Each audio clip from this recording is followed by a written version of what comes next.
ഇറാന്റെ നേതൃത്വത്തിൽ ലബനന്റെ ഹിസ്ബുള്ളയും ഗാസയുടെ ഹമാസും യമന്റെ ഹൂതികളും ഇസ്രായേലിനെതിരെ യുദ്ധസന്നാഹങ്ങൾ നടത്തുന്നു.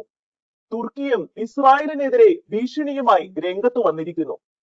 ഇറാന് റഷ്യ ആയുധങ്ങൾ കൈമാറിയ വാർത്തകൾ പുറത്തു വരുന്നു. ചൈനയും ഇറാനോട് കൈകോർത്തിരിക്കുന്നു. എസെക്കിയേൽ 38:5 പ്രവചന വചനം ഇവിടെയാണ് പ്രസക്തി നേടുന്നത്. പേർഷ്യക്കാരും കുശ്യരും പുത്തിരും പരിചയും പടത്തുപ്പയും ധരിച്ച് അവരോടൊപ്പം ഉണ്ടായിരിക്കും. തുടർന്ന് 16 വാക്യത്തിൽ ഇപ്രകാരം പറയുന്നു: ഭൂമി മറയ്ക്കുന്ന മേഘം പോലെ നീ എന്റെ ജനമായ ഇസ്രായേലിനെതിരെ കടന്നുവരും. ഈ ഭയാനക യുദ്ധത്തിൽ ഇസ്രായേലിനെതിരെ യുദ്ധം നയിക്കുന്നവരുടെയെല്ലാം ദയനീയ പതനമാണ് എസെക്കിയേൽ 39 വിവരിക്കുന്നത്. ഇന്നത്തെ യുദ്ധ സാഹചര്യങ്ങൾ ബൈബിൾ പ്രവചനങ്ങൾ പഠിക്കുന്ന പലരിലും മേൽപ്പറഞ്ഞ വചനങ്ങളുടെ സ്മരണകളാണ് ഉണർത്തിയിരിക്കുന്നത് എന്നതിൽ അതിശയമില്ല. യുദ്ധകാഹളം മുഴങ്ങിക്കഴിഞ്ഞു. എസെക്കിയേൽ പ്രവചനത്തിലെ മഹായുദ്ധത്തിനാണ് ഇപ്പോൾ കളമൊരുങ്ങുന്നത് എങ്കിൽ യുദ്ധത്തിൽ ഇസ്രായേൽ അവിശ്വസനീയമായും അത്ഭുതകരമായും ജയം നേടും എന്നത് തീർച്ച. എന്നാൽ ഇങ്ങനൊരു യുദ്ധം ഉണ്ടായാൽ അത് കർത്താവിന്റെ പ്രത്യാഗമനത്തിനുള്ള മുന്നറിയിപ്പ് കാഹളം കൂടിയാണ് എന്നതാണ് ഏറെ പ്രാധാന്യം അർഹിക്കുന്ന കാര്യം.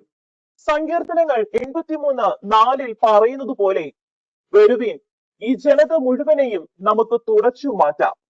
ഇസ്രായേൽ എന്ന നാമം മേലിൽ ആരും ഓർമ്മിക്കാതിരിക്കട്ടെ എന്ന് അവർ പറയുന്നു എന്ന പ്രവചന വചനം അക്ഷരാർത്ഥത്തിൽ നിറവേറ്റിക്കൊണ്ട് ഇറാന്റെ നേതൃത്വത്തിൽ ഭീകരവാദ പ്രത്യയ ശാസ്ത്രങ്ങൾക്കായി കരങ്ങൾ കോർത്തിരിക്കുന്ന രാജ്യങ്ങൾ ഡെത്ത് ടു ഇസ്രായേൽ മുദ്രാവാക്യങ്ങൾ പരസ്യമായി മുഴക്കുകയാണ്. പ്രവചന ഘടികാരം കർത്താവിന്റെ ദ്വിതീയ ആഗമന മണിക്കൂർ അടുക്കുന്നതായുള്ള മണിനാദങ്ങൾ ഒന്നൊന്നായി മുഴക്കുമ്പോൾ അവയെല്ലാം കണ്ടില്ലെന്നും കേട്ടില്ലെന്നും നടിച്ച് മുന്നോട്ടു പോകുന്നവരുടെ ഗതി വിധി ദിനത്തിൽ ഭയാനകമായിരിക്കും. വിവേകശൂന്യരായ കന്യകമാരുടെ വിധി നമുക്ക് ഭവിക്കാതിരിക്കട്ടെ. ഇതെല്ലാം കണ്ട് കാലത്തെ വിവേചിക്കുന്നവർ വിവേകവതികളായ കന്യകമാരെ പോലെ ഇപ്പോൾ തങ്ങളുടെ വിളക്കുകളിൽ എണ്ണയൊഴിച്ച് കർത്താവിന്റെ വരവിനായി തങ്ങളെ തന്നെ ഒരുക്കട്ടെ. യേശയ്യാ പ്രവചനം 21 ബാബിലോണിന്റെ പതനം എന്ന പ്രവചനം പൂർത്തീകരിച്ചുകൊണ്ട് പേർഷ്യൻ രാജാവായിരുന്ന മഹാനായ സൈറസിന്റെ വാഴ്ചകാലത്ത് ബാബിലോൺ വീഴുകയും അങ്ങനെ ഏലാം പേർഷ്യയുടെ ഭാഗമാകുകയും ചെയ്തു. ദാനിയേൽ, എസ്റ്റർ, നെഹമ്യ എന്നിവരുടെ പ്രവചന ഗ്രന്ഥങ്ങളിൽ ഇന്നത്തെ ഇറാൻ അഥവാ അന്നത്തെ പേർഷ്യയെ പറ്റി പരാമർശങ്ങളുണ്ട്. BC 600 ജെറമ്യ പ്രവാചകൻ ഇപ്രകാരം പ്രവചിച്ചു: വേട്ടയാടുന്ന ശത്രുക്കളുടെ മുൻപിൽ സംഭീതരാകാൻ ഞാൻ ഏലാമിന് ഇടവരുത്തും. എന്റെ ഉഗ്രകോപത്തിൽ ഞാൻ അവർക്ക് അനർത്ഥം വരുത്തും. അവരെ ഉന്മൂലനം ചെയ്യുന്നതുവരെ വാൾ അവരെ പിന്തുടരും. ഇത് പൂർത്തീകരിച്ചുകൊണ്ട് BC 596 ബാബിലോൺ ഇന്നത്തെ ഇറാന്റെ ഭാഗമായിരുന്ന അന്നത്തെ ഏലാമിനെ കീഴടക്കി. ദാനിയേൽ 8 പ്രവചനം പൂർത്തീകരിച്ചുകൊണ്ട് BC 331 Alexander the great Persia എന്ന സാമ്രാജ്യ ശക്തിയെ തകർത്തെറിഞ്ഞു. സെലൂഷ്യൻസ്, പാർത്തിയാക്കാർ, റോമൻസ്, ബൈസന്റൈൻസ്, ഇസ്ലാമിക അധിനിവേശങ്ങളിൽ പേർഷ്യ പലരുടെയും കീഴിൽ അടിച്ചമർത്തപ്പെട്ടു.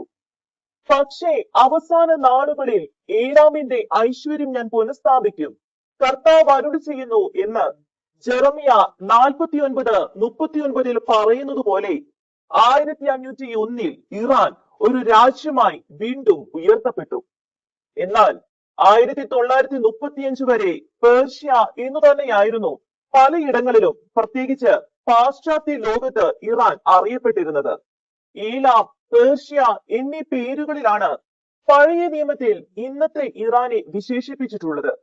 വാസ്തവത്തിൽ പരിശുദ്ധ ബൈബിളിൽ മാത്രമല്ല, 1935 ഔദ്യോഗികമായി ഇറാൻ എന്ന പേര് പ്രഖ്യാപിക്കുന്നത് വരെ ഇറാനെ ലോകം പേർഷ്യ എന്നാണ് വിളിച്ചിരുന്നത്. പരിശുദ്ധ ബൈബിൾ മുന്നമേ പറഞ്ഞിട്ടുള്ള പ്രകാരമാണ് ഇറാൻ ചരിത്ര ഭൂപടത്തിൽ മായുകയും തെളിയുകയും ചെയ്തിട്ടുള്ളത്.